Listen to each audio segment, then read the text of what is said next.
নমস্কার। এখন আপনারা দেখছেন জ্যোতির রান্নাঘর। দেখুন এখানে আমি একটা প্লেট সাজিয়ে নিয়েছি, কিছু বাটিতেও জিনিস আছে। চলুন তাহলে ভিডিওটি আজকে শুরু করা যাক। কি বানাবো আপনারা দেখতে থাকুন। এখানে নিয়েছি আমি ফ্রেশ, দেখুন মেথি পাতা একদম। এইটা করার জন্য কিন্তু ফ্রেশ মেথি পাতাই লাগবে। নিয়েছি দেখুন এখানে দুটো বড় সাইজের পেঁয়াজ কুচোনো, নিয়েছি কিছুটা কাঁচা লঙ্কা কুচোনো। ঝালটা সবসময় নিজের অনুযায়ী দেবেন, যে যেরকম ঝাল খেতে পছন্দ করেন। এখানে দেখুন নিয়েছি আমি বেসন। এটা বানানোর জন্য কিন্তু অবশ্যই বাইন্ডিংয়ের জন্য একটু বেসন দেবেন। নিয়েছি ছোট কাপের 1 কাপ ময়দা, যেটা ছোট বাটির 1 বাটি হয়েছে। নিয়েছি নর্মাল গমের আটা। এই গমের আটাটা আমি এখানে দিয়েছি 2 কাপ পরিমাণে। এর মধ্যে আরও কিছু উপকরণ অ্যাড করব। নিয়েছি জোয়ান। জোয়ানটাকে আমি হাতে করে হালকা ক্রাশ করে নিয়ে এর মধ্যে দিয়ে দেব।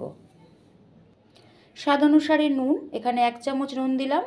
দিয়ে দেব গুঁড়ো হলুদ 1 চামচ, ধনে জিরে গুঁড়ো মেশানো 1 চামচ, দিয়ে দেব সামান্য রেড চিলি পাউডার।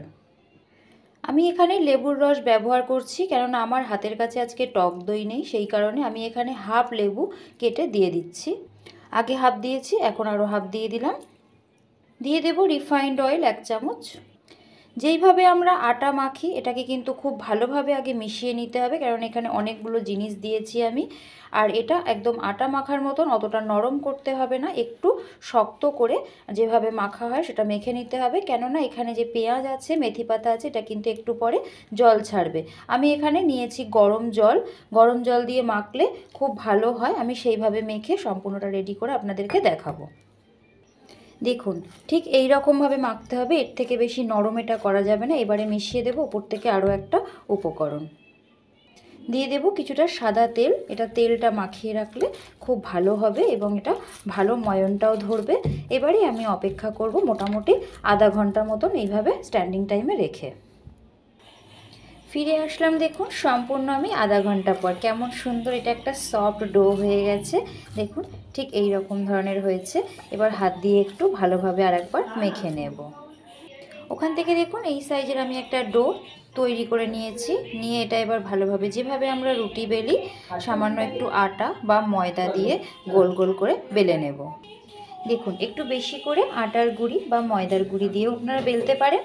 কেমন সুন্দর গোল গোল করে একটু সময় নিয়ে বেলবেন, সুন্দর গোল আকারেও হয়ে যাবে, বা আপনারা পরোটার শেপেও এটা বেলে রেডি করতে পারেন। শীতের দিন এইরকম ধরনের জিনিস হলে পরে কিন্তু খেতে ভীষণই সুস্বাদু লাগে আর মুখরোচকও হয়। ভীষণ তাড়াতাড়ি এটি হয়ে যায়, বাড়ির ছোট থেকে বড় সকলেই ভীষণ পছন্দ করে খেতে। বেলা হয়ে গেছে, এবার গ্যাসের দিকে ফিরে যাব। বসিয়ে দিয়েছি ননস্টিকের ফ্রাইং প্যান, একে একে এবার এটা দিয়ে দেবো। এতে একটু সময় নিয়ে সেঁকে নেব। একটা পিঠ হয়ে গেছে, আরও একটা পিঠ উল্টে দিলাম। দেখুন কেমন সুন্দর, ভীষণ দ্রুত হয়ে যায়, খেতে খুব সুস্বাদু হয়। সকলের কাছে রিকোয়েস্ট করবো ফুল ভিডিওটি ওয়াচ করার। নতুন যারা আসছেন তাদেরকে একান্তই তেল দিয়ে সুন্দর করে এবার ভেজে তুলব। নতুনদের কাছে অনুরোধ করব আপনারা এসে আমার কমিউনিটি বক্সে লেটার দেবেন। ইউটিউবের নিয়ম অনুযায়ী আমি আপনাদেরকে 24 ঘন্টা পর অবশ্যই ব্যাক করব, কেননা 24 ঘন্টা আগে ব্যাক করলে কিন্তু সাবস্ক্রাইবারটা কেটে নেবে। আমি এইভাবেই ভেজে নেব এটাকে সুন্দর করে। দেখুন এটা ভাজা হয়ে গেছে, এবার একে একে আমি বাকিগুলো ভেজে তুলব। আরও একটা দেখুন বসিয়ে দিয়েছি আমি, সেটা 1-2 পিঠ করে আমি দুটো পিঠই সেঁকে নিয়েছি। তেল দিয়ে এবার সুন্দর করে ভেজে তুলব। আজ আমাদের এখানে ক্ষমা করবেন একটু নয়েজ বেশি আছে, কেননা একটু বিয়েবাড়ি উপলক্ষে এখন সব জায়গাতেই জানেন যে বিয়েবাড়ি চলছে, তো ক্ষমা করে দেবেন এরকম আওয়াজের জন্য।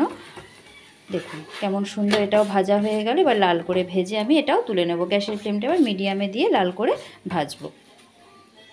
এইভাবেই আমি বাকিগুলো ভেজে আপনাদেরকে সব দেখাবো।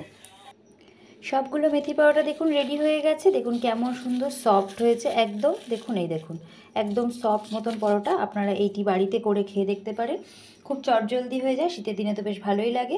এতক্ষণ ধরে আমার ভিডিওটি দেখার জন্য সকলকে অসংখ্য ধন্যবাদ। সকলেই ভালো থাকুন, সুস্থ থাকুন।